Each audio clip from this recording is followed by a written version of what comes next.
What the? Look! Do you see this? Part of the sun has broken off, and it's now churning above the star's surface, having formed a giant vortex. What's going on there? Well, let's admit it. We still know very little about the sun, however crucial this star is for our well-being. But in the case of the broken sun, scientists can probably explain what happened.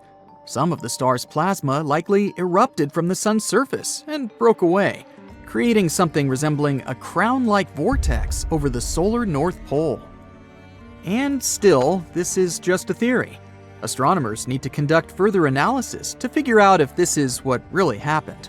At the moment, they're a bit baffled, since this phenomenon is nothing like anything they've seen before. But the footage we've got is undeniably impressive. What is more alarming, though, is that the behavior of our star is currently changing. The sun is ramping up its activity. It's getting rowdier with flares and sunspots. This year, it's flared every day so far. It's also thrown up a few X-class and M-class flares in January of 2023. These flares are the largest and second largest eruptions our star can produce. Even though it sounds kind of alarming, don't worry. The sun has certain activity cycles that repeat every 11 years or so. Some of them are relatively calm, while others are absolutely wild. These cycles happen simultaneously with the fluctuations in the sun's magnetic field. When it gets the weakest at the star's poles, they switch places. This makes the polarity of the magnetic field reverse. This is the very period of time when the sun is the most active.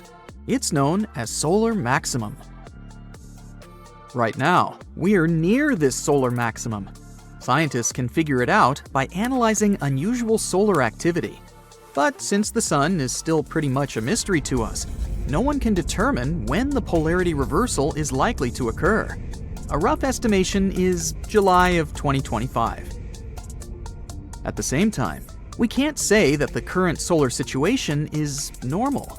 It's true that each sun's cycle is different from others. Some are weaker and some are more powerful. So this one, which started in December of 2019, has already significantly exceeded all scientists' expectations and keeps doing so. Which brings us back to the vortex observed on February 2nd, 2023 that impressed astronomers so much. It started as a solar prominence. This is a bright plasma filament extending away from the surface of the sun. And, let me tell you, solar prominences are an absolutely regular phenomenon. And like the most recent one, they often occur at high altitudes around the sun's crown, which is the outermost layer of the star's atmosphere, also known as the corona. Anyway, prominences like the one in question are called hedgerow prominences because they look like a hedge. But what surprised astronomers happened a bit later. The material of the filament apparently broke away and started circling the pole near where it occurred at 60 degrees latitude and at a speed of about 60 miles per second. And it lasted for about 8 hours. One scientist, who has been observing the sun's cycles for decades, claims that he has never seen vortices like that. Unfortunately, solar poles are very difficult to observe, so it might be a while till we get our answers. For the first time, a spacecraft touched the surface of the sun in 2021. It was NASA's Parker Solar Probe that flew through our star's upper atmosphere. It also took some samples of particles and examined magnetic fields there. It was a real milestone and a giant leap for solar science. Getting their hands on the very stuff the sun is made of will allow researchers to uncover crucial information about our star and its influence on us and the entire solar system. The Parker Solar Probe moved closer to the sun's surface and started making discoveries that other spacecraft were too far away to see. For example, the probe examined the solar wind from within. It's a flow of particles coming from the sun. These particles can influence us here on Earth. Even before coming super close to the star, the Parker probe found out that near the sun, there were loads of magnetic zigzag structures in the solar wind called switchbacks.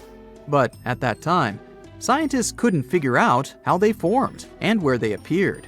But now, more than 2 years later, we know for sure that switchbacks originate at the solar surface. As you know, the Sun doesn't have any solid surface, unlike our planet, but it has a superheated atmosphere, which is made of solar material bound by magnetic forces and gravity.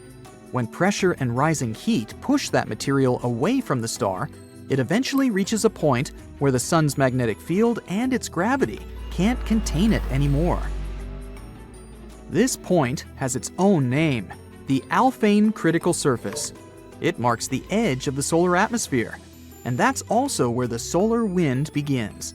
The material that manages to make it past the boundary turns into the solar wind. It drags the Sun's magnetic field toward Earth and beyond. But the most important thing is that past the boundary, this wind starts moving so fast that its waves can't return back to the Sun, which literally means severing all connections with the star. During its flyby, the Parker probe passed inside and out of the Sun's corona several times, which proved that the Alphane critical surface wasn't shaped like a smooth sphere. It has valleys and spikes, and its surface is kinda wrinkled. At one point, the probe even came across a pseudo-streamer. These are massive structures in the Sun's corona that rise high above the surface of the star. You can see them from Earth during solar eclipses. And you know what? For the Parker probe, passing through the pseudo-streamer was like flying into the eye of a storm. Inside, everything was much quieter. Particles moved more slowly, and there were fewer switchbacks. It was a huge change from the barrage of particles the probe encountered inside the solar wind. Now, speaking of solar flares, those are pretty dangerous for Earth. The radiation they release can interfere with our radio communication.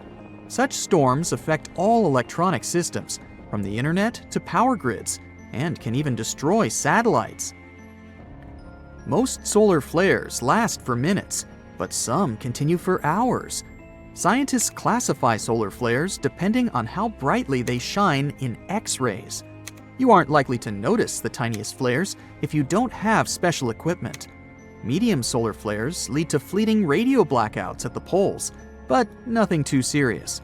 It's X-class flares that people should be worried about. They cause the strongest and longest-lasting solar storms. A super strong solar storm heading toward Earth won't happen at once.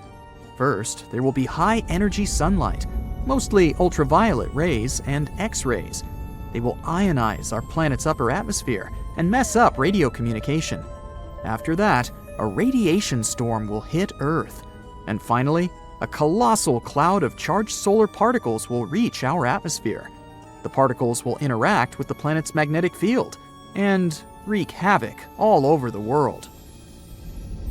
If an intense solar storm happened these days, it would start by disrupting GPS and knocking out satellites. If any astronauts were spacewalking at that moment, they would have mere minutes after the first flash of light to find shelter. Their spacecraft would likely be properly shielded and safe enough. The main challenge would be to get inside in time. After that, the storm will proceed to interfere with satellite communications. That's why tons of your daily activities, from calling your friends to paying with your credit card, would be at risk. But one of the worst consequences would be connected with power grids. Power surges caused by the particles coming from the Sun would damage giant transformers. A powerful solar storm could cost people $1 trillion to $2 trillion.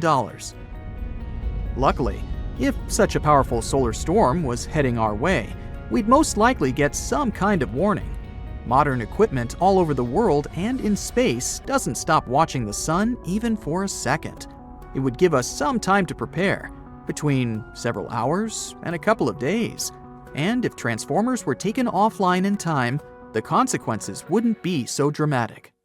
What if the Sun went boom? Well, you can guess it would be super bad news for us. This was sure a short video, huh? Nah, wait, I have more. If the sun blew up, chaos would ensue in our solar system. But scientists tell us that it will certainly happen one day. But why? How exactly would events unfold? And is it possible for us to somehow survive this event? Hey, let's delve into it. First of all, get ready for a journey to the sun's core. The sun's heart is packed with hydrogen atoms, having an out-of-this-world dance party. These atoms are so excited that they smash into each other with all their might. And when they collide, something magical happens. It's called nuclear fusion.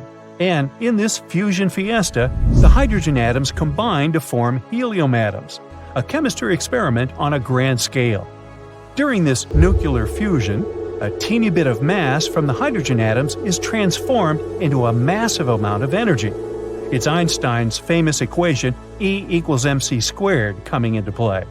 Energy is unleashed in the form of light and heat, radiating outwards to brighten up the entire solar system.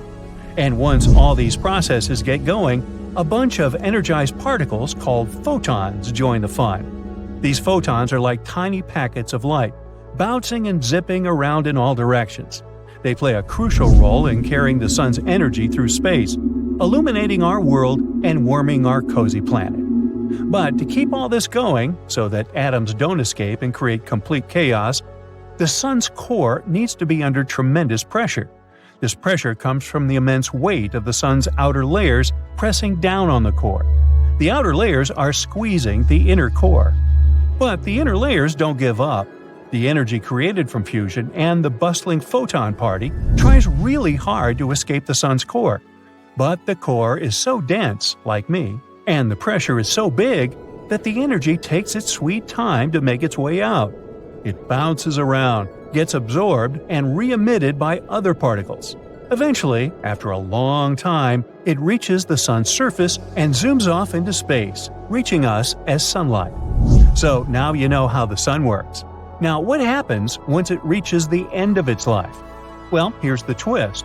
Our sun has a limited supply of hydrogen fuel. In about 5 billion years, it'll run out of its fuel. After that, the star will undergo some big changes.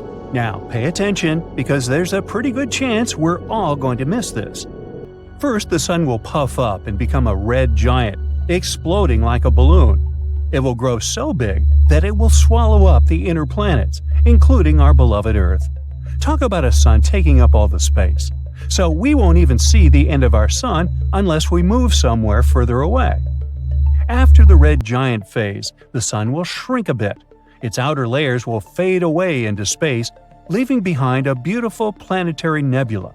It'll be revealing its glowing core. Ooh! The core, now filled with helium, will start sounding weird. And will start fusing heavier elements like oxygen and carbon. These reactions won't be as energetic, like a party with less dancing and more chill vibes. Eventually, even the helium will be used up, and the sun will become a compact white dwarf, a stellar retiree enjoying its retirement home. Scientists estimate that the sun has about 7 to 8 billion years left before it dims its lights. Don't worry though, by that time, humanity might have traveled to far-off galaxies, or maybe even evolved into amazing space beings. So our sun won't go out with a bang like fireworks. It's not big enough to become a supernova or a black hole. Those stellar superstars need way more mass than our sun to pull off those cosmic tricks. But what if it blew up very suddenly, just like an abrupt event without any reason?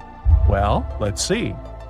Imagine this. The sun goes boom, and Earth is in for a wild ride. The event unleashes an insane amount of energy, sending a shockwave racing through space at the speed of light. It takes about 8 minutes for this shockwave to reach Earth. Why? Well, the sun is a whopping 93 million miles away from us on average. So it takes a little over 8 minutes and 20 seconds for the sun's light to travel all that distance and reach us. But let's talk about the event itself. It would be a great sight to witness, but sadly, it would also be the end. Roll credits. The crazy amounts of unleashed energy would cause the sun to expand rapidly, again swallowing up the inner planets, including our Earth. And that's not all. Brace yourself for a massive burst of radiation. The sun would unleash a torrent of supercharged particles. We're talking about X-rays and gamma rays, the kind that can seriously mess things up. When these high-energy particles hit the atmosphere, they go wild, causing all sorts of chaos. They ionize the atmosphere, creating a ginormous electromagnetic pulse. This pulse is like a shockwave for electronic devices. It fries them, zaps them, and leaves them useless. So if your gadgets aren't protected, they're in for a rough time. Speaking of rough times, after that, it's instant vaporization for our planet. But the sun's grand finale just doesn't mess with Earth. It wreaks havoc on the entire solar system. That massive burst of energy would be crashing into everything in its path. Planets and other objects get knocked off of their cozy orbits, causing chaos and unpredictability. The asteroid belt between Mars and Jupiter, kapow! It's gone, obliterated, or scattered to the cosmic winds. And even planets that will survive this event will probably go off their orbits to wander somewhere. And let's not forget about the outer planets, like Jupiter and Saturn. These giants generate their own internal heat, which keeps them cozy and attracts lots of moons. But the sun's boom would steal their warmth, turning them into incredibly cold places. And now that we've discussed how catastrophic all this would be for everything in our solar system, let's ask the logical question: can humanity make it? The short answer is nope, we wouldn't make it. Everything would be wiped out, except maybe some sneaky bacteria hiding in the shadows. But in a crazy scenario where the sun gave us a heads up about its plans, we might have a fighting chance. If we knew in advance and had time to prepare, we could get our survival gears turning. So what could we do? Since Earth itself won't survive the sun's tantrum, we'd have to move somewhere. Remember how we mentioned that not all planets would be completely destroyed? Well, sadly, the ones closest to the sun, Mercury, Venus, and Earth, would disappear. So the easiest option would be to move to some other solar system with its own Earth-like planet. But what if the Earth somehow managed to survive this catastrophe? Let's not think about how it happened and just discuss the consequences. Well, our climate would go crazy. During the first moments of the sun's kaboom, the radiation and particles would crank up the temperature big time, like a never-ending heat wave. We're talking major greenhouse effect. The oceans would evaporate, creating thick, fluffy clouds that trap heat and refuse to let it escape into space. And after that, without the sun's warm embrace, the Earth would quickly become an icy freezer. So we'd have to think outside the box. One idea would be to take shelter deep underground, where we won't be that much affected by radiation and sudden temperature changes. As you dig deeper, the temperature rises. So, with the right tools and resources, humanity could hunker down in fortified bunkers, surviving for a couple of years without the sun's rays. Why just a couple of years?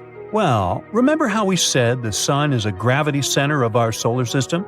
Without it, Earth would be adrift in search of a new center of gravity. Imagine our planet, our trusty satellite, the Moon, and all the other planets slowly floating away into space. Luckily, our trusty sun is hanging in there, keeping us warm and shining for many more cosmic adventures to come. So, we're safe for a few billion years. But it's always fun to imagine impossible scenarios. So stay tuned for more what-ifs. What happens when a star runs out of its fuel? First of all, paradoxically, it grows to 1,000,000 times its original size. You see, when the core of a star runs out of hydrogen, it starts contracting under the weight of its own gravity. But some hydrogen fusion continues in the upper layers. While the core contracts, it heats up. This causes the upper layers of the star to heat up too and expand. The radius of the star increases. As the star grows, it engulfs any matter, even its own planets, in its wake.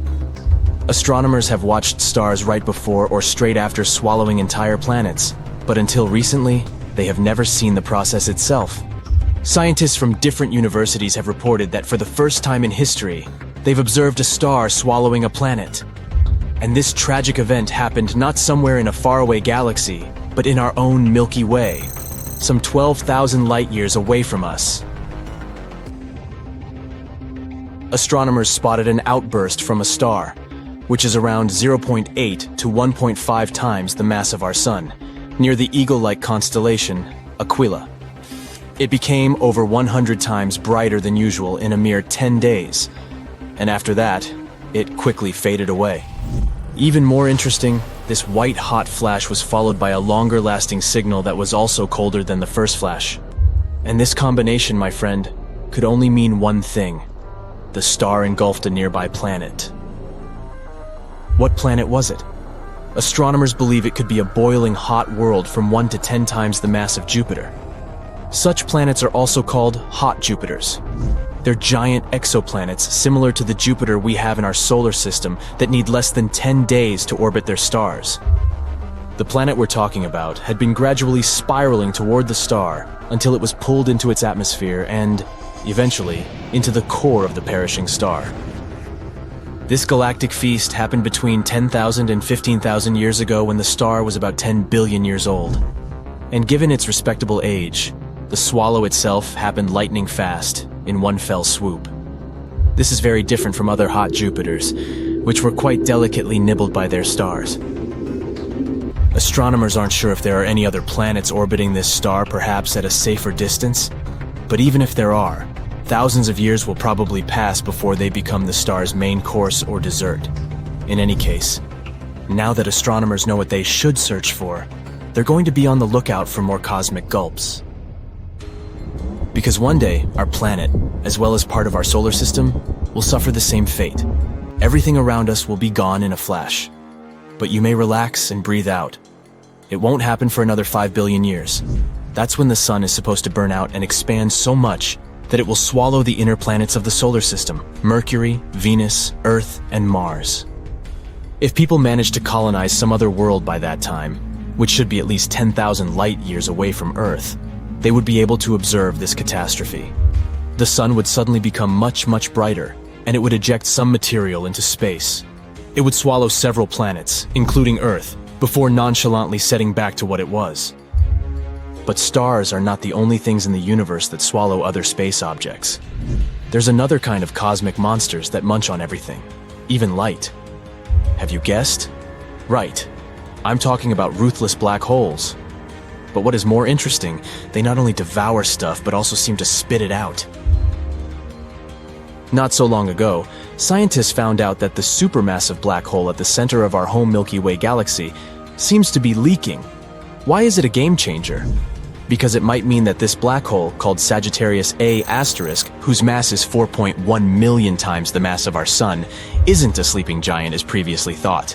It might still be active, and this leakage may be the whole hiccuping while swallowing clouds of gas. During the research, the team of astronomers used the Hubble Space Telescope. It helped them spot a jet that looked like a blowtorch. It was pushing into clouds of hydrogen at the center of our galaxy. The jet seemed to spew gas like a hose directed into a pile of sand. This often happens around active black holes, surrounded by the material, pulled toward them by their immense gravitational pull. Some of this material gets into the black hole, but a small part of it gets swept outward by powerful magnetic fields. The research suggests that when a giant gas cloud gets too close to our supermassive black hole, it gets swallowed, and then the hole belches mini jets of matter. Fermi bubbles might be the result of the belches that happened around 2 to 4 million years ago. But recently, scientists have discovered another giant glowing bubble of hot gas. It aligned with the jet stretching for 35 light years or more from the supermassive black hole. Astronomers suspect that the jet could have plowed into this bubble of gas and inflated it. Now I'll tell you something even creepier. There seem to be black holes that might be eating each other. Well, kind of. They're actually trying to share their meal at the moment, but who knows what will happen in the near future. But let me go into detail. Astronomers have spotted 2 supermassive black holes, feasting on the cosmic material of 2 merging galaxies in distant space. These giants have been located with the help of the Atacama Large Millimeter Submillimeter Array of Telescopes, also known as ALMA. These telescopes are in northern Chile's Atacama Desert. Scientists originally used them to watch 2 merging galaxies located about 500 million light-years away from Earth. Astronomers have also noticed that 2 gigantic black holes were growing alongside each other not far from the center of the coalescing galaxy, UGC 4211. Apparently, these black holes came across each other when their host galaxies collided. One of the black holes is around 200 million times the mass of our Sun, and the other is a bit smaller, about 125 million times the mass of our star. Even though they aren't visible directly, the black holes are surrounded by bright clusters of warm, glowing gas and stars. All of this has been tugged close by the black hole's gravitational pull. Times will pass, and these black holes will start circling each other, and eventually they will collide, creating one, probably even bigger black hole. Scientists have been observing these black holes across multiple wavelengths of light and have come to the conclusion that they are kinda unique. They're located the closest to each other astronomers have ever seen. The distance between them is a mere 750 light years, which astronomically speaking, is just next door. Even more exciting, this distance is close to the limit of what modern technologies can detect. Interestingly, such ginormous merges are more typical for distant galaxies. This makes it harder for Earth-based telescopes to see them. But the sensitivity of ALMA helped astronomers observe those bright and compact regions where matter swirls around black holes. Imagine how surprised astronomers were when instead of one black hole, they saw two of them, munching on the dust and gas stirred up by the massive space merger.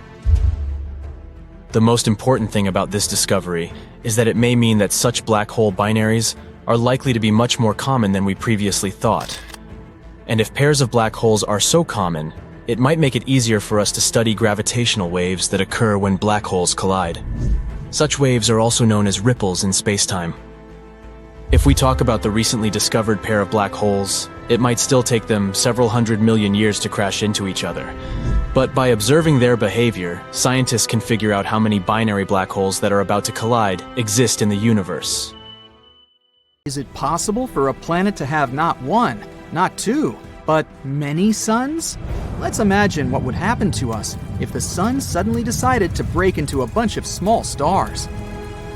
During the search for Earth-like planets throughout the universe, scientists have discovered that systems of 2 or even 3 stars are not actually that rare.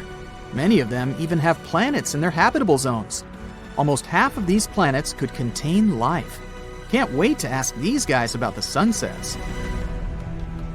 Scientists even suggest that our sun wasn't always lonely.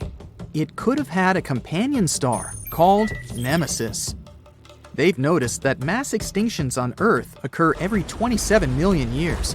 It's like a cycle. So, they turned to the stars to find out what the reason might be. And then, they assumed that it was a star that left our sun a long time ago, but it still affects us. Nemesis could be located about 1.5 light years from us.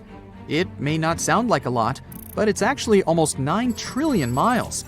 That's gonna be a fun car trip, 50 million years long. Anyway, every time Nemesis passes its orbit, it can affect the Oort cloud. The Oort cloud is an area surrounding our solar system in which comets are formed. Its existence hasn't yet been proven, but scientists are pretty sure about it. So, comets form inside this cloud and then relocate to our solar system. Even being very far away, the second star in the system can have a great influence on it. But what about systems with 4 or even more stars? Is it even possible? Actually, yeah. But the more celestial bodies you add to the system, the more difficult it becomes. The orbits grow unstable. It's gonna be as chaotic as can be. In stellar mechanics, it's called the three-body problem. It says that it's very difficult to predict the orbits of bodies in such systems. In most cases, they turn out to be very random and unique. Isaac Newton was the first to have noticed it. He tried to apply his gravitational discoveries to the Earth, the Moon, and the Sun. He found himself with quite a struggle. It wasn't easy to understand how 3 stellar objects orbit so stably around each other. And that's just a planet and a satellite. How about including several stars? I wouldn't envy those who will have to calculate all this. Oh, right, it's me. Anyway, we know that triple star systems are ridiculously chaotic. But what about systems with more stars? They're very, very rare. In 2021, NASA discovered a star system of as many as 6 stars. That's just crazy. Of course, there are no planets in it, but who knows? Maybe one day we'll find such a system too. In such worlds, the gravity dance is very complex. It takes very specific conditions to hold everything together. It's like walking on a tightrope over an abyss. With all this in mind, let's try to imagine what would happen if the sun suddenly turned into several small stars. Oh, we're going to need a very detailed simulation. No, probably even a dozen simulations to make this thing work, because otherwise, we'd only have a few options. Option 1. We divide the sun into 5 to 10 tiny suns. Now we'll scatter these guys not far from each other. They'll destroy our system in a couple of hours. Yeah. All star systems, including ours, are in constant motion across the universe. So, they'll crash into each other almost immediately. This collision will lead to the creation of a supernova. Our system will turn into a beautiful, colorful nebula. For us, it will happen in just a couple of minutes. We won't even have time to feel anything. And all the planets in the X solar system will immediately turn into sparkling space dust. But it's not the best option for us, right? Let's see if it can go any other way. Option 2. Since they can't be located so close to each other, let's try to set them as far away as possible.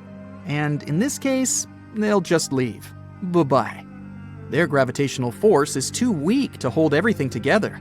The little suns will simply leave the solar system, flying into space in random directions. After that, the rest of the planets will descend from their orbits, including poor little us, of course. We'll become a so-called rogue planet. At first, we won't even realize that the planet has gone out of orbit, and we won't have time to do anything before it gets incredibly cold. What a sad and poetic end. In general, none of these outcomes sounds very fun. Oh, alright, we still have the last option. Our main problem is that we make each of these little stars the same mass. But just take a look at all these multi-star systems that we've already discovered. You'll see that none of them look like a bunch of glowing balls together. Instead, there are a couple of large stars there, and the rest, the small ones, are orbiting around them. So how about 2 large stars and 2 small ones? What will the Earth look like then? Well, its orbit will become terribly unstable. We'll shake back and forth. Wouldn't recommend it, honestly. We know what this can lead to because, and that's just crazy, this has already happened to us once. Yes, about 70,000 years ago, a lone star visited our solar system. It was a red dwarf called Scholz. A red dwarf is a very small and cold star, if you count 14,000 degrees Fahrenheit as cold, of course. But it's considered the weakest and coldest type of star, so it probably didn't look that big and bright in the sky. At that time, our ancestors, Homo sapiens, were already there living their lives. And can you imagine?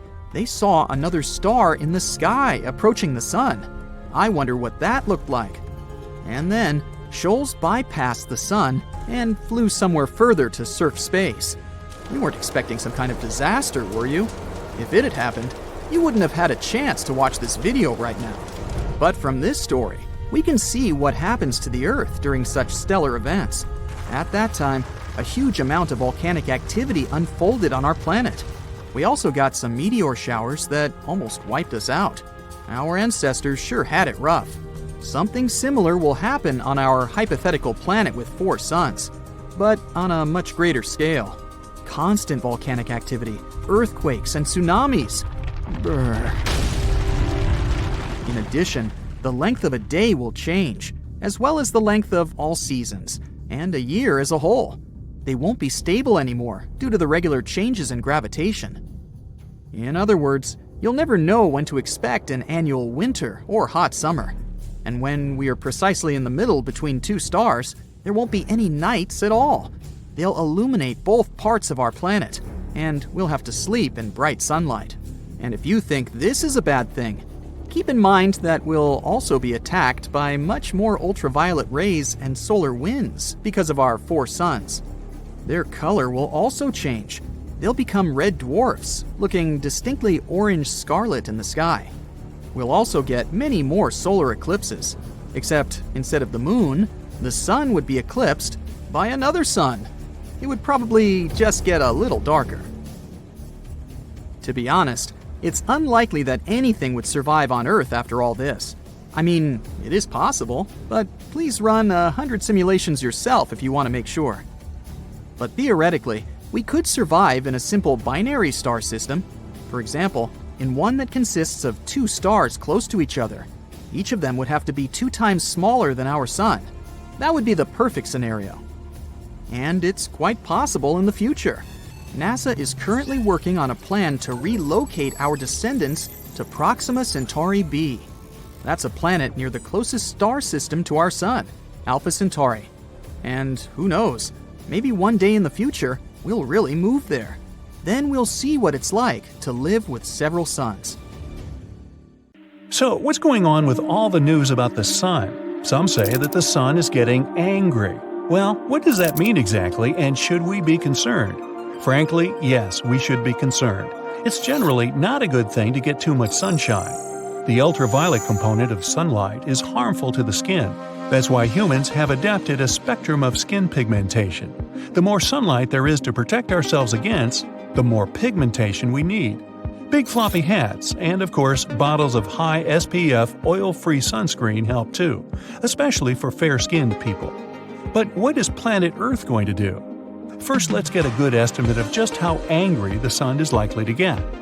The Sun usually goes through an active-calm-active cycle every 22 years, with highs and lows occurring every 11 years. Why that happens, no one knows, it just does. There's probably a reason, but scientists haven't figured it out yet.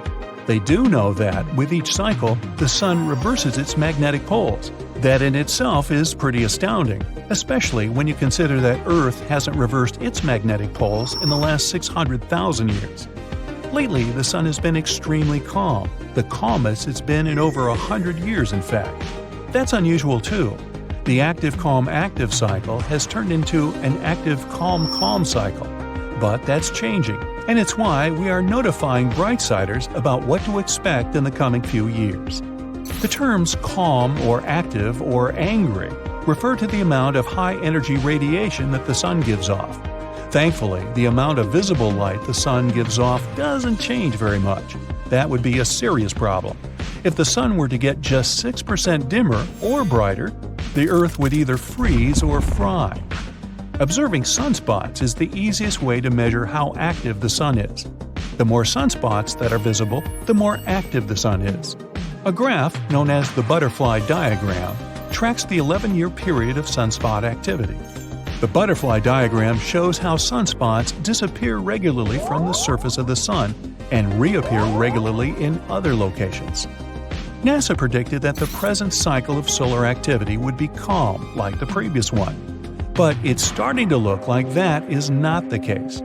Presently, we are in solar cycle number 25. That's the 25th 11-year solar cycle since 1755, when record-keeping began. This cycle of solar activity is expected to peak in 2025. The Sun has already exceeded the number of sunspots NASA had predicted. So, it doesn't look like this solar cycle is going to be a calm one. It looks like we are going to have some very active sun-blasting radiation on Earth for the next several years. In early February 2022, 40 out of 49 SpaceX communication satellites in orbit above the atmosphere were destroyed by an explosion on the Sun. High-speed electromagnetic plasma gas from the Sun, known as solar wind, caused the Earth's atmosphere to compress, and Elon Musk's satellites lost their orbital integrity and crashed back into Earth. Sunspots look like dark spots on the Sun, but they aren't dark. They're just not as bright as the surface of the Sun. To get a better idea, take a lit 25-watt light bulb and hold it in front of a lit 100-watt light bulb. The 25-watt light bulb will appear dark. That's the same way it is with sunspots. Sunspots on the surface of the Sun almost always come in pairs. This is because sunspots are magnetic storms in the plasma gas of the Sun. One sunspot will be magnetic positive, and the other sunspot will be magnetic negative. Between the two sunspots, which can be many times bigger than the Earth itself, there flows an electric current that carries a fiery arc of ionized gas with it. Solar flares are something else we should be concerned about. They are powerful electromagnetic explosions on the Sun associated with sunspots. As the superhot plasma gas on the sun churns and twists, it also twists the magnetic field lines in the sunspots. When these lines snap, a powerful explosion releases X-ray and gamma radiation at the speed of light. Visible gases are also released. Solar flares have a classification system according to how powerful they are. X-class solar flares are the most dangerous. This type of solar flare can cause radio blackouts across Earth and harm satellites, astronauts in orbit, and even passengers on high-altitude airplanes. M-class solar flares cause spectacular aurora at the north and south pole areas on Earth, while C-class solar flares have almost no effect on Earth. But solar flares are not the biggest explosions on the Sun. CME stands for coronal mass ejection, and these are much more massive than solar flares and more dangerous when they're headed our way. As the name indicates, coronal mass ejections are explosions that originate on the Sun's corona. They hurl millions of tons of hot ionized gases outward from the corona. The word corona is derived from the Latin word for crown, and it's the layer of thin bright gas around the Sun's surface. The corona of the Sun is much hotter than the surface of the Sun. The surface itself is about 10,000 degrees Fahrenheit, but the corona is somewhere between 1 to 2 million degrees. The why and how the corona is so much hotter than the surface of the Sun is another major mystery that scientists have yet to completely work out. A recent theory claims the corona is heated by sound waves and the Sun's nuclear reactions make a lot of noise. Project GONG, which stands for Global Oscillation Networking Group, was set up on Earth to monitor the sound waves on the Sun. Cool, huh? Turns out the Sun is ringing or oscillating like a bell. And we have 5 observation sites across the globe, one in India, Australia, one in the Canary Islands, one in Chile, and one in California, that keep a constant watch over the 10 million sound waves moving on and around the Sun. Now that the Sun is entering an active phase, we can expect to see more powerful CMEs heading our way. The gases expelled by the Sun are ionized and stripped of electrons by the intense heat. This causes them to form a proton storm that can travel through space at speeds of around 500 miles per second. These positively charged atomic nuclei will mostly be blocked or deflected by the magnetic field that extends around Earth. Our atmosphere is no help against a proton storm, although the last mile of air above the surface of the Earth stops the harmful X-rays from solar flares. The particle wind from the Sun can only be stopped by Earth's magnetosphere. We can look forward to some spectacular aurora around Earth's magnetic poles, and it's very possible that these aurora will extend down to the mid-latitudes when the Earth is moving through a coronal mass ejection. Currently, the United States has a space probe headed for the solar corona. Because the corona of the Sun extends outward for many millions of miles, the Parker Solar Probe, as it's called, is cruising 3.8 million miles from the surface of our star, or about 1/10 the distance to Mercury. The probe is experiencing temperatures of 2,400 degrees Fahrenheit, but it is also kept at perfect room temperature. A 4.5-inch thick carbon composite heat shield protects the telescopes and magnetometers in the probe that measure the intensity of the solar wind. The 5 antennae that protrude into the coronal gases are made of a niobium alloy, which can withstand the extreme temperatures of the corona. The recent double calm cycle of the Sun is a bit concerning when trying to predict how active the Sun will get this cycle. The sunspots completely disappeared for a long time from the entire surface of the Sun. It is as if the magnetic distortions we usually see on the photosphere of the Sun had collapsed into its interior. Intense magnetism is coming to the surface now and breaking through into the corona. The National Center for Atmospheric Research in Boulder, Colorado, is predicting that this solar cycle, cycle number 25, will be one of the strongest ever. The last solar cycle was very calm, with a sunspot count of only 116. The average is 170. But the prediction for this cycle is between 210 and 260 sunspots, which would be one of the strongest cycles ever. We stand to lose more satellites to a stronger solar wind. We can also expect electric grid overloads as the proton storm peaks in 2025. That means we should expect an interruption to our internet services as positively charged protons get into the wires, run into the transformers, and overload them. On March 12, 1989, a powerful CME hit Earth and created absolute havoc with our power grids. Will we experience anything of this magnitude in the near future? Well, stay sharp, Brightsiders. Our Sun. Scenario 1. Something strange just happened now. Every TV channel, the news, they're all talking about a black hole that came closer to us, on the spot where our Sun used to be.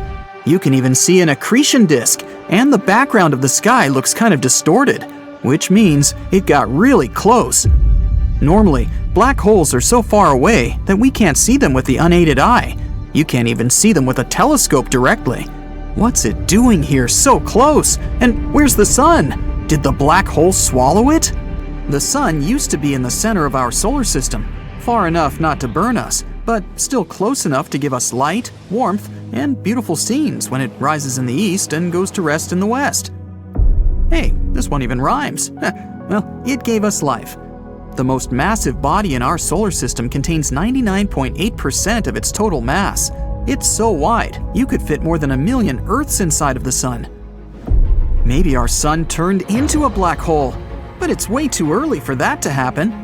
I mean, that's how they form, when enormous stars come to the end of their life cycle and explode, which is called a supernova. They end up collapsing on themselves, becoming very small. It's a tiny size and a huge mass. That's what makes black holes' gravity so strong, and even light that comes too close can't escape. And all the stars in the universe are shrinking and will disappear at some moment. Our Sun loses 4 million tons of mass every second, and eventually, the only energy left in the universe will be generated by black holes. A black hole is surrounded by dust, gas, and radiation. The radiation is very dangerous, so we hope our planet won't come near it. Our solar system doesn't have light anymore. No light and no heat either, so even Mercury and Venus will probably get covered in ice pretty soon, not to mention Earth. Do I need to say nothing will survive this new ice age? The only salvation might come from the accretion disk that spins so fast it generates heat, but that's too many chances to take. Still, at least if the black hole has the same exact mass as the Sun before it, all the planets will remain in the same orbits, Earth included. But if it has a mass bigger than our Sun, which is something our scientists are currently trying to figure out, then bye-bye, solar system. It was nice knowing you. Scenario 2. Oh no, what's happening? It was supposed to be a nice sunny day, but now you see darkness descending so abruptly. How come it's night, yet the clock says it's 2 p.m., and the moon looks different? The TV reports say our Sun is gone, and due to some mysterious events, the moon is not orbiting the Earth anymore. It's in the center of our solar system now. We don't have much time left. Since the Sun is not in the center of our solar system, we now have 8 minutes and 20 seconds to become aware of it. It may take millions of years for the Sun's energy to travel from its core to the surface, but 8 minutes and 20 seconds is exactly how long it takes for sunlight to reach Earth. The light takes a journey across 93 million miles, which is the distance that separates us from the Sun. We're not in the habitable zone anymore. The habitable zone is the distance from a star, in our case, the Sun, at which liquid water could exist on the surface of a planet. Now that the Sun's gone, its light won't reach us anymore, and our planet will gradually become a frozen, lifeless rock. Who knows if we'll have enough time to come up with some technologies that would provide us with the solar energy we need to sustain life on Earth. If not, well, millions or billions of years later, scientists from some other civilizations would explore it, trying to find evidence if life ever even existed there. It would be the same as we do with Mars and other planets in our solar system, trying to figure out if they've always been lifeless or if there might be a sign that some organisms used to live there. Something else, also vital for our life, travels at the speed of light. Gravity. Without the Sun, for roughly 8 more minutes, the planets would continue circling the empty center of our solar system until the clock ticks and they finally drift somewhere into an unknown direction of outer space. Our moon doesn't have a strong enough gravity to keep us in place. It can't shine so brightly to give us warmth and support life. It's so far, we can barely see it now. Without the moon that peacefully travels close to our planet as it used to, we can see tides are getting lower incredibly fast. Oh, and it's becoming really windy. Winds are so much stronger and faster now. When things were normal, our planet sat at a 23.5-degree tilt, which is the reason we had changing weather and seasons. Now the tilt is so extreme, it's getting very cold, very fast. And our time is almost up. People are screaming, everyone's in panic. We still have maybe 1 minute left until we sink into eternal darkness. Scenario number 3. We're not sure what exactly happened and how the life we carelessly lived yesterday came to an end. No one could predict it, but it seems that, out of nowhere, a giant neutron star took the spot where our sun used to be. It's not something we'd recognize on our own. We just noticed something was different, and the sun kinda got smaller and weirder. The rest we heard on the news, and no one knows how it happened. Maybe our sun is somewhere behind the neutron star, or the star pushed it out of our solar system and into an unknown direction. A neutron star is the densest space object we know about. It has almost twice as much mass as our sun, but it's all squeezed into a star only 10 miles, 15 kilometers across, which is about the size of a city on Earth. A neutron star forms when a huge star runs out of fuel. It collapses in a big explosion. Its very central region, the core, collapses, which is why every electron, negatively charged particle, and proton, positively charged particle, crush together into a neutron, which is either uncharged or neutrally charged. We're in a very tricky situation now, basically waiting for our end to come. This neutron star has gravity 2 billion times stronger than the one Earth has. This means our new sun will pull all the planets in our solar system towards itself and eventually destroy them. It's already started. For the first time that we know of, the planets are leaving their stable orbits, attracted by the powerful force of the neutron star.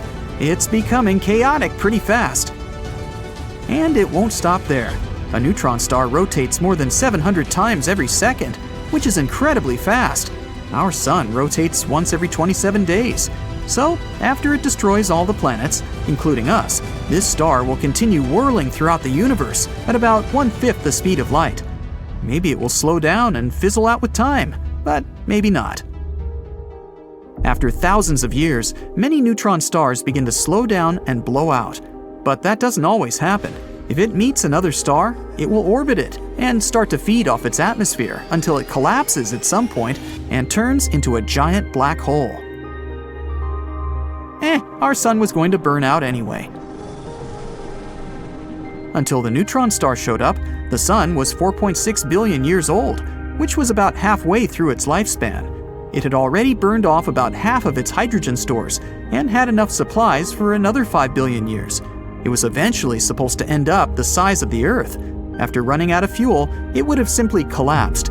It would have retained its enormous mass, but its volume was going to be similar to that of our planet.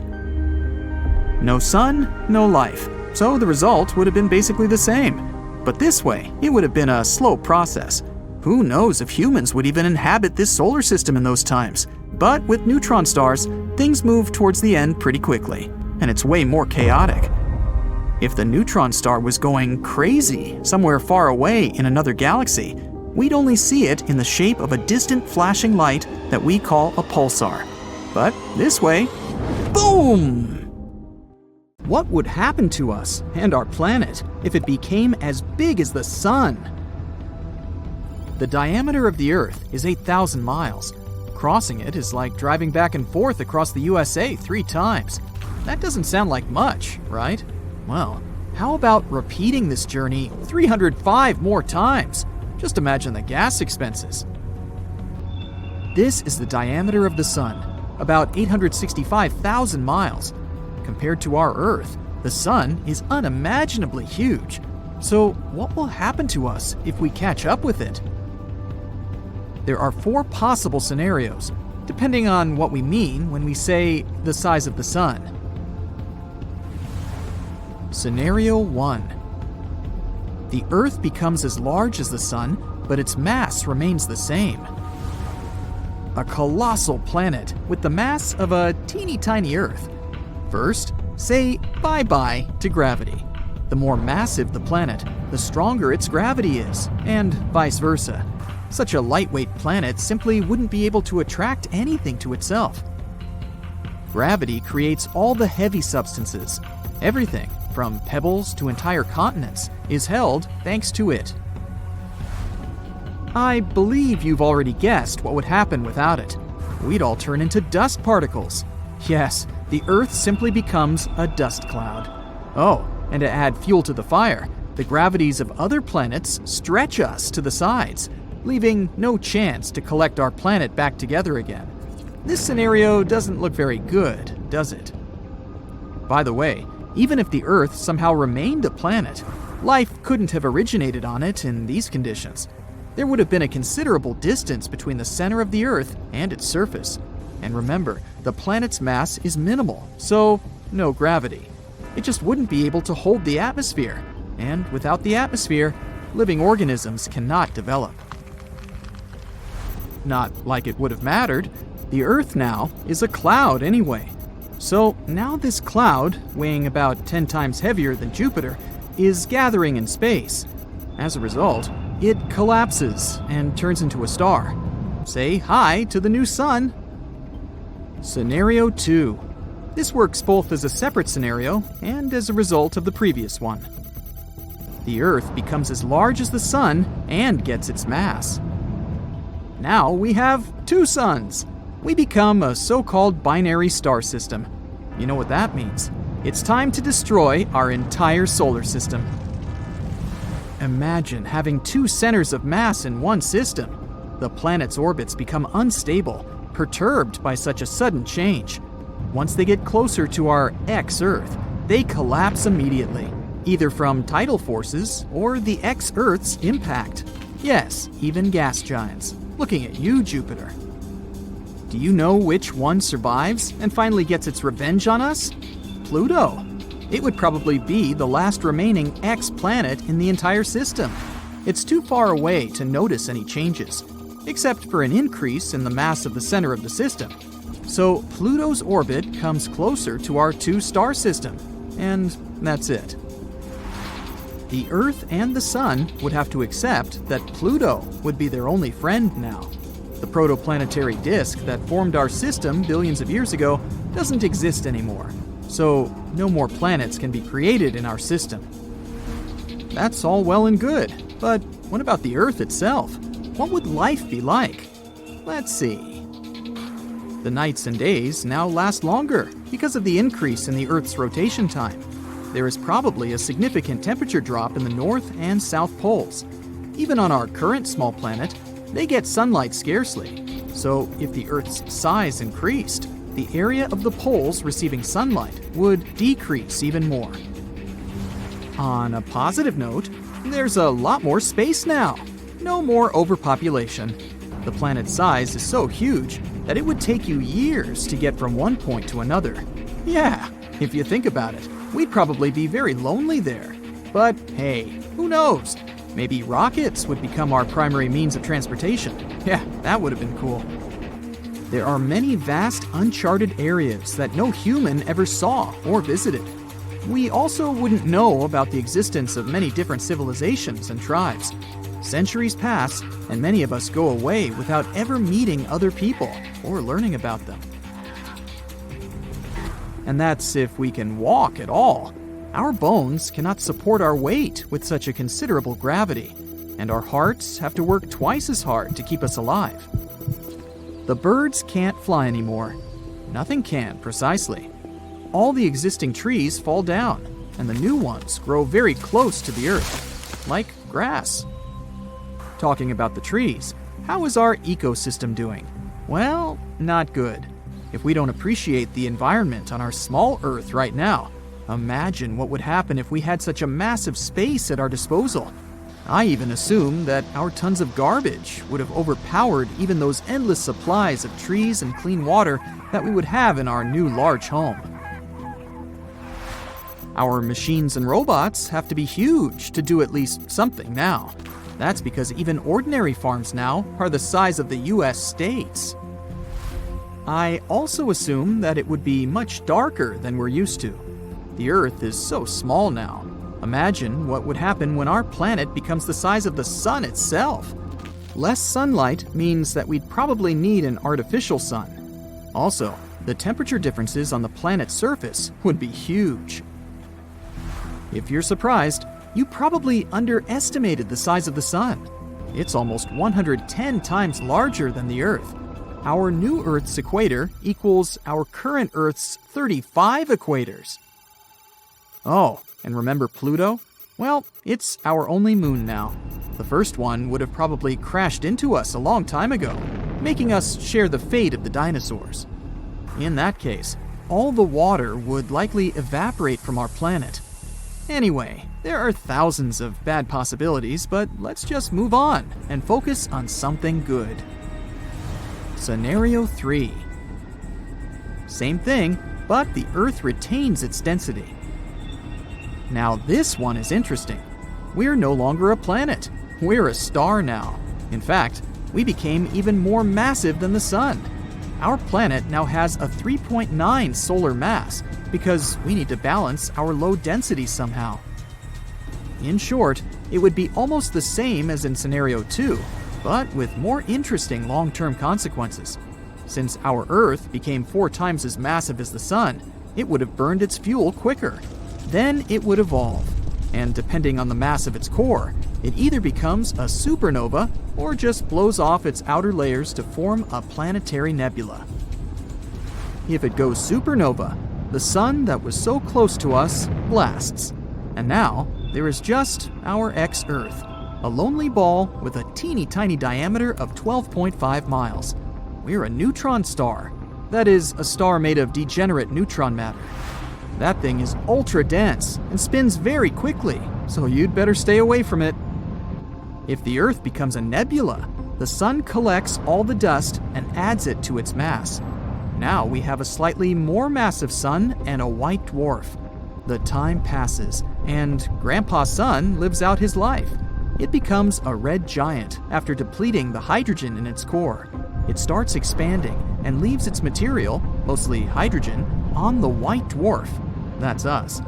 When the matter reaches high enough temperatures and pressures, nuclear fusion happens. We become a nova. Yay, we're a star again. A lonely one, but a star nevertheless. So what happens next? You see, a star is a battle of opposing forces. One of them is gravity, which tries in every possible way to compress the lead into a small ball as much as possible. The second is a pile of fuel in the star's core, which, while burning, forms tons of energy and substantial hot temperatures. As long as these forces are in balance, the star lives. But when the star's fuel runs out, the star cools down. The pressure inside it drops. This means gravity has won. It squeezes the star with all its might, and as a result, the star goes, hooray! In just 15 seconds, the brightest light you've ever seen in your life flashes, and our ex-Earth goes supernova, leaving a stunning nebula behind. Anyway, don't worry. It's actually impossible for a rocky planet to be the size of the Sun. Only other stars can be that large. But wait, why is our Earth so small while the other planets are enormous? Do they just keep growing, or do they stop at some point?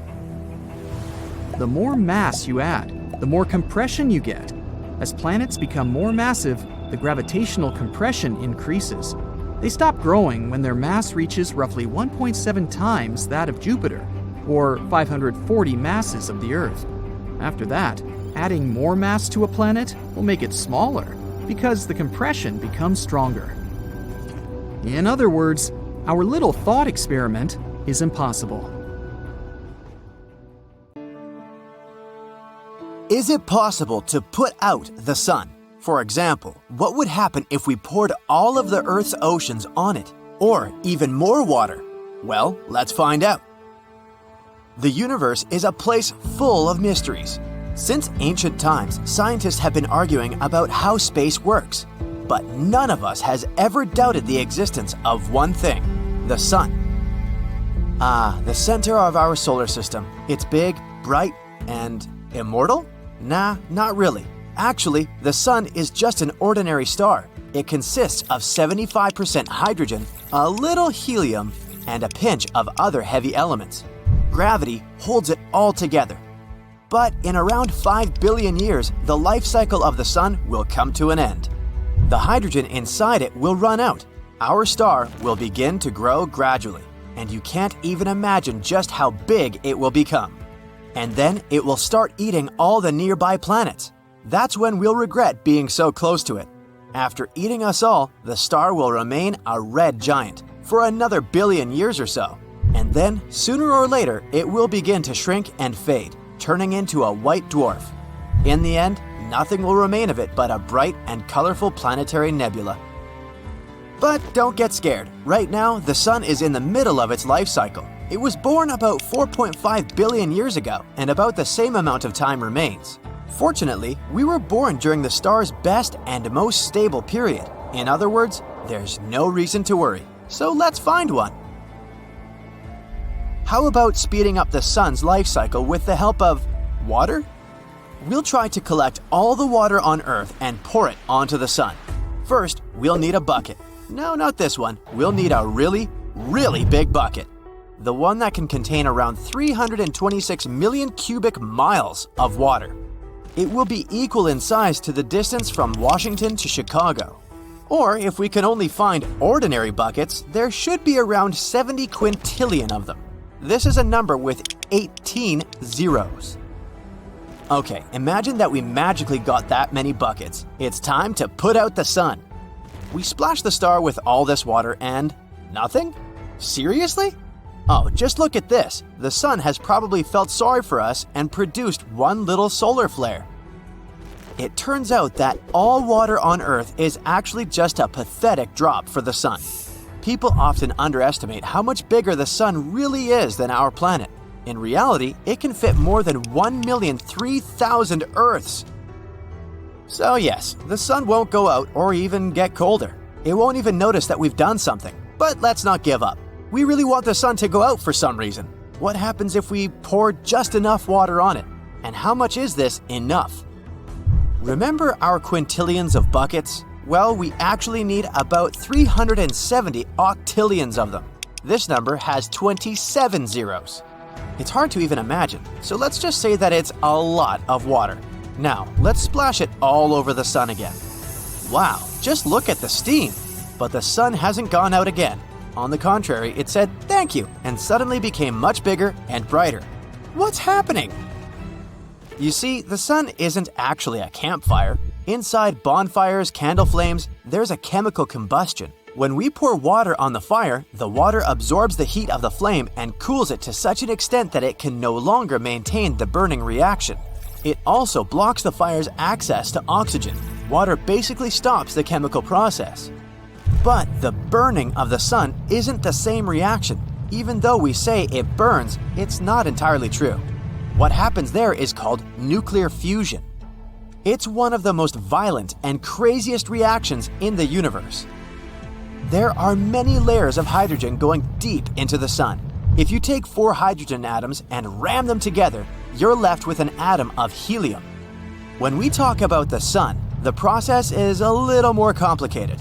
When the star tries to carry out that fusion, positive protons repel each other. It takes a lot of force and energy to somehow squeeze them together. Fortunately, there's a magical force in space. It's gravity. The Sun takes up 99.8% of all the mass of the solar system. Pretty heavy, right? And all this mass is what holds the Sun together with the help of an incredible gravitational force. So, gravity takes quadrillions of these little hydrogen atoms and pushes them together every second of every day. And when they collide, they release some energy. So, unlike fire, the Sun doesn't need oxygen to live. It needs hydrogen. And we all know that water is H2O. It consists of hydrogen and oxygen. So this is literally fuel for the Sun. It's like trying to put out a fire with gasoline. More importantly, the extra mass added by water will make the Sun heavier. Now, gravity says, thank you for your help. And then it starts to collide protons with each other even faster. And thanks to this, the synthesis speeds up. Great, we've made the sun incredibly strong, and now it has eaten us, along with other nearby planets. And if we keep adding water, the sun will sooner or later collapse in on itself. It will blow off its outer layers and become a black hole. Awesome! Now it will pull inside absolutely everything around. Good job, guys. Let's press rewind because clearly our water experiment was a mistake. One small solar flare sounds much better. Alright, we're back to our usual calm sun. But it seems like there's something that we've forgotten. Well, apparently water was critically important for life on Earth. Who would have thought? Now there's a huge amount of unmoving fish and other marine creatures lying around where the oceans used to be. Poor things. As for deep-sea creatures, they simply didn't withstand such a sharp change in pressure. Algae and corals have also dried up. Wait a minute, weren't they responsible for producing 50 to 80% of the world's oxygen? Oops, it's time to put on some oxygen masks. And how are things on dry land? I mean, now everything is just land. But you get the point. Wow, this whole place is lit, and I mean it literally. If there are no oceans, then there are no clouds or rain. Now there are forest fires everywhere. Poor animals have to escape and leave their homes. Oh my. And it's not like they'll be able to find a new home, because all plants, of course, will dry up quickly. There will be literally no place for living left on the planet. So now Earth looks like a giant desert. Great! But people have been living in deserts for thousands of years, right? Maybe they'll know what to do. They won't. After all, people in the desert also need to drink. So now there's total chaos everywhere, and survivors fight for the last drops of water. If there are any survivors at all. In fact, no matter how much they fight for resources, their fate is sealed. The ocean absorbs a huge amount of CO2 and the heat coming from the sun. They also distribute this heat throughout the planet, making it pleasant to live on. But once they're gone, the temperatures will quickly jump to 250 degrees Fahrenheit and above. But even if we forget about the high temperatures, now we have no clouds, and they helped us too, by not letting through solar radiation. So we're also under the direct impact of the sun's rays. Our last hope is icebergs. Now that everything is terribly hot, they've melted. And maybe they'll be the last hope for humanity.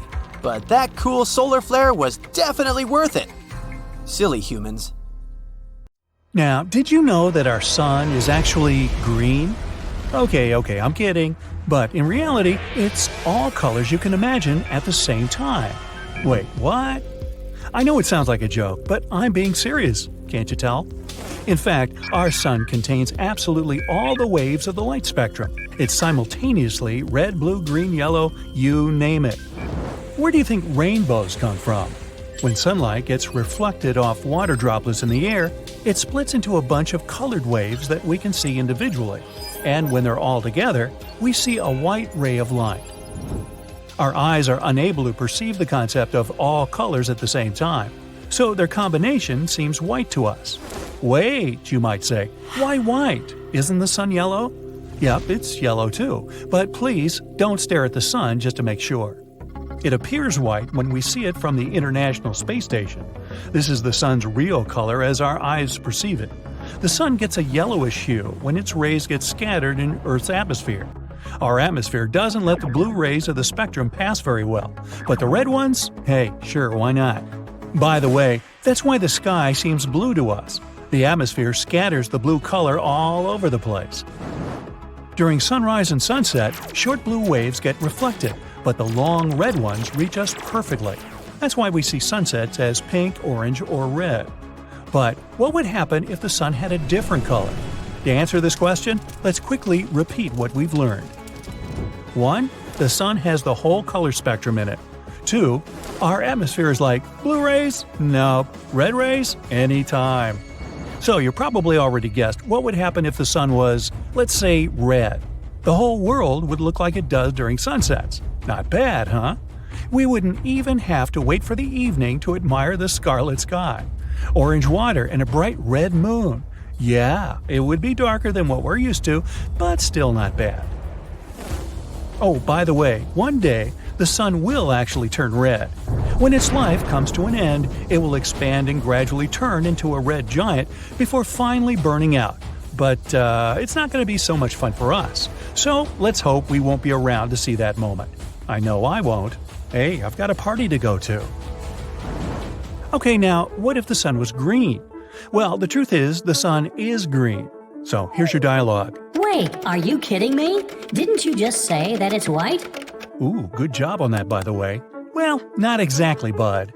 The sun just looks white, but technically, it has a temperature of around 10,000 degrees Fahrenheit, and the pink wavelength of the sun's spectrum corresponds to the green-blue hue. But to make sure that the sun is green, we need to drown out the rest of the visible spectrum. Then our atmosphere will let through a pure green color. And what'll happen then? Well, everything will be green, and everything will also be a bit darker. Well, face it, it's not easy being green. Okay, moving on. Now let's paint the sun blue. Blue stars actually do exist. They're called blue giants. Fortunately, our sun is not one of them. Why fortunately? Well, because if it was a blue giant, it would be a young, beautiful, unimaginably large, and very, very hot star. See, our red is hot, blue is cold logic doesn't apply to stars. The hottest stars are white and blue, and the coldest are yellow and red. Yeah, our sun is actually very cold compared to other stars. Now, take the average temperature in your city, but multiply it by hundreds of thousands. Yeah, we're struggling with global warming here, but global burning? No thanks, blue giants. Anyway, let's imagine that the sun turned blue. How would we see the world? Surprisingly, nothing would change. Remember how I said that the atmosphere scatters blue light? That's why, in this case, everything would remain almost the same. Maybe the sky would get bluer, but we wouldn't see much difference. And finally, the darkest, pun intended, option. What if our sun turned black? Stock up on lamps and candles because there is no more light. People use electricity all over the world 24/7. We also can't see the moon anymore. After all, we can observe it these days only because the sun's rays get reflected off of it. Now, the only thing we still have to illuminate our nights are stars, but they don't help us much. Good thing this scenario is totally unrealistic and there are no black stars, right? Well, yeah, there are no black stars, and still our sun will eventually become completely black one day. And I don't mean a black hole. I'm talking about black dwarfs here. You've probably heard of white dwarfs, maybe even seven dwarfs. When a star like our sun is about to finish its life, it expands and turns into a red giant. And then, gradually losing its upper layers, it turns into white dwarfs. Since they no longer produce fuel, they slowly cool down. All that remains is a small core, living out its life and burning bright. And when the star cools down completely, it turns into a black dwarf.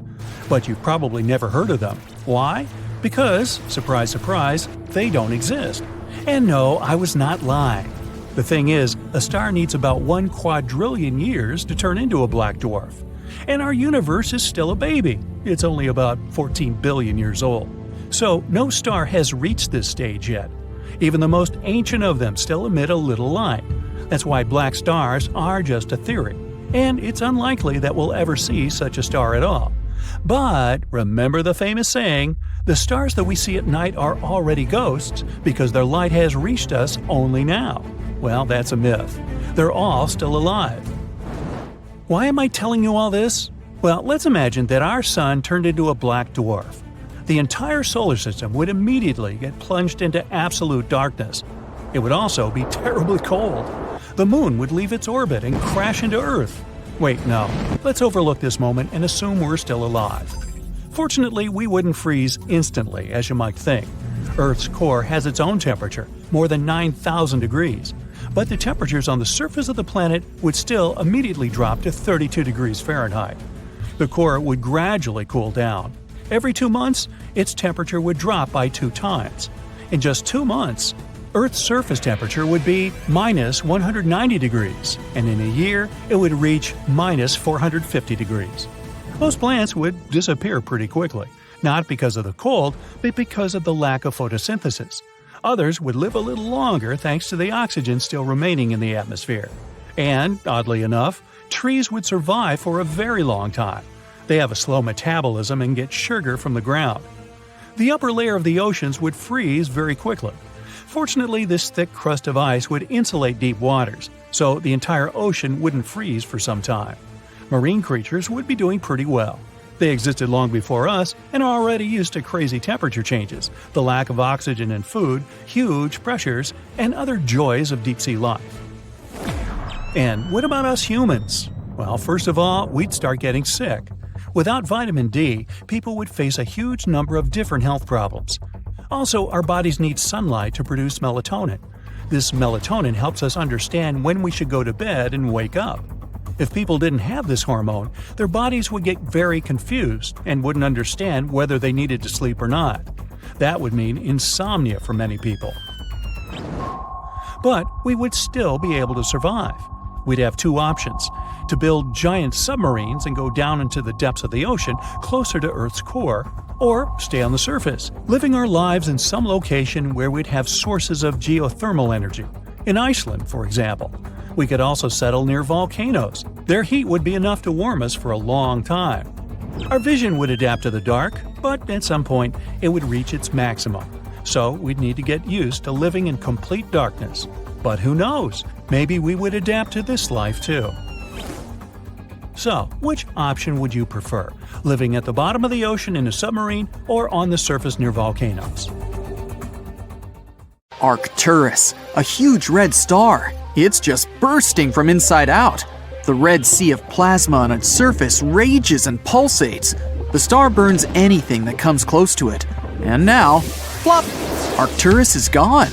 But at the same moment, it reappears at the center of our solar system, replacing the sun. What we see in the sky isn't a small yellow dot anymore, but a giant red ball. It's 25 times wider and 30% heavier than the sun. Even though Arcturus is a little cooler, it's still a total nightmare for Earth.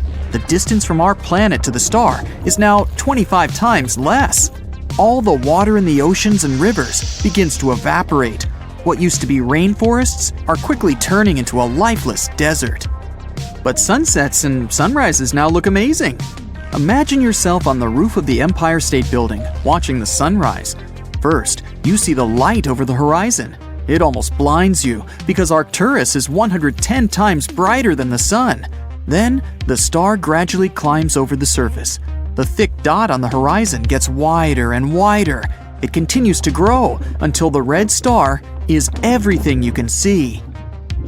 Arcturus is now so close that you can even see storms of hot plasma on its surface. There are periodic outbursts and mass ejections. Huge amounts of matter are ejected from the surface of the star at speeds of up to 1,200 miles per second. The matter takes the form of a loop attached to the star at both ends. And you have to wear a super advanced spacesuit to be able to observe such a sunrise.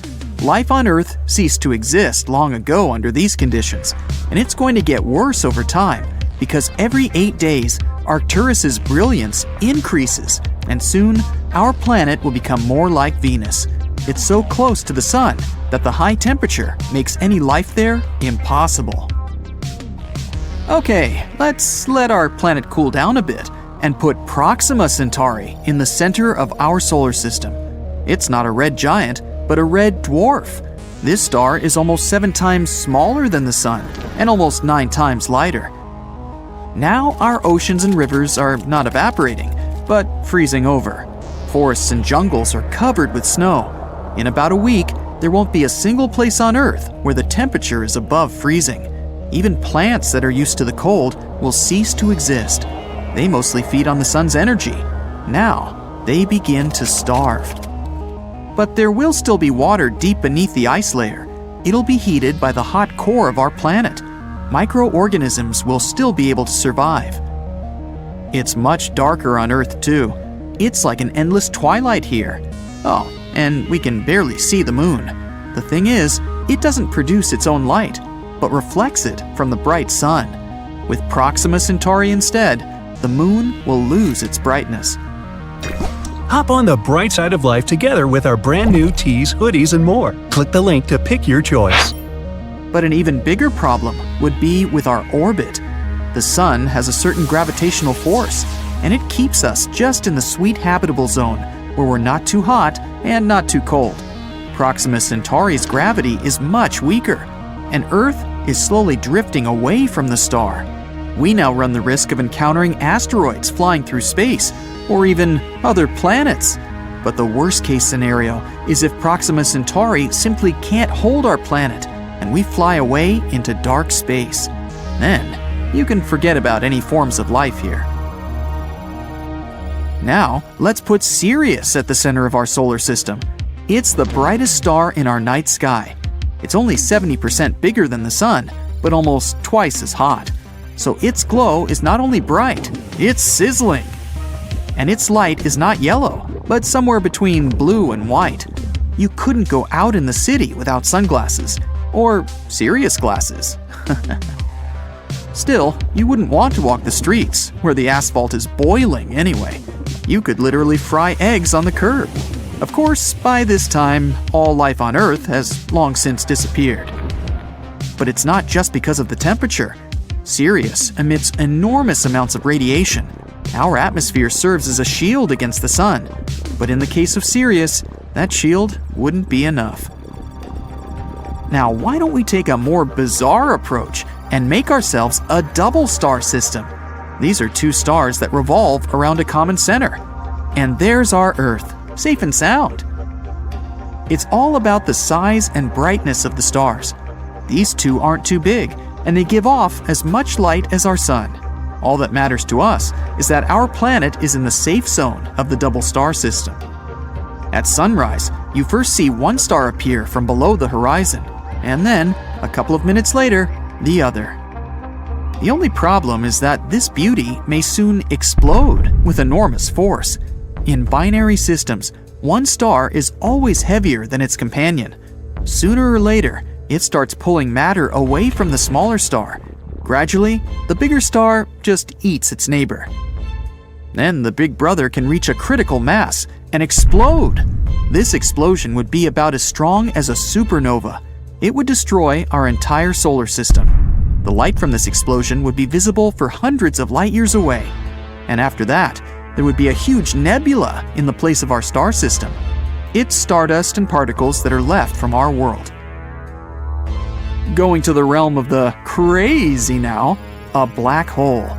Yes, there's one at the center of our solar system now. We know black holes are scary, mysterious objects that pull in everything in their path. But even around a black hole, there is a habitable zone. You just have to be far enough away so that it doesn't drag you down into its black abyss. Mercury and Venus would be too close to the black hole, so most likely they'd be torn apart and then head for the event horizon.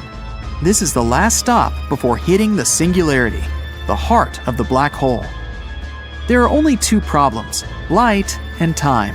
A black hole pulls light in instead of emitting it, so the Earth will quickly become dark and cold. And time goes slower around heavy objects. Near a black hole, 1 second can be equal to weeks or even months away in outer space. We won't feel this difference, but the entire universe around us will develop faster relative to us. Any object can become a black hole if it's compressed to a certain size. For example, the Sun can become one if it's shrunk to a width of 3.7 miles. And even the Earth, if you squeeze it to a width of 0.7 inches, it becomes a black hole. Oh, now there's some little rock lurking in the center of our solar system. It's a neutron star. It's about 18 miles wide. Some meteorites are much bigger than that, but it has a mass comparable to the Sun. So its gravitational force is about the same, and our planet's orbit is intact. But the problem is that neutron stars emit next to no visible light, so it's now permanent night on Earth. Still, it gets very hot here. When a neutron star is born, it can be several times hotter than the Sun at first, but it quickly cools down to the temperature we're used to. So there's a chance that all life on Earth hasn't yet been scorched. Another problem is that these little guys are rapidly spinning and can become pulsars. It's kind of like a powerful spotlight on two sides of a spinning star. Neutron stars also eject radiation at tremendous speeds. These rays will make our planet literally sterile. No life form would be able to exist under these conditions. And now, it's time for the biggest star ever known, Stephenson 218. This red giant is 2,150 times larger than the Sun, and if we place it at the center of our solar system, its edge will lie on Saturn's orbit. So Mercury, Venus, Earth, Mars, and Jupiter are already swallowed by the huge star. Saturn, Uranus, and Neptune are roasting like chestnuts on a fire and will soon evaporate. In fact, this could happen to our Sun as well. The older it gets, the redder and bigger it becomes. It'll eventually run out of its fuel, hydrogen, and the Sun will start to burn heavier elements in its core. This will cause it to expand. Then we'll see more beautiful sunsets and sunrises, but the temperature will become too high. In theory, the Sun will get so big that it'll swallow the Earth, and then it'll explode in a supernova, leaving nothing of our entire solar system behind. Shiny,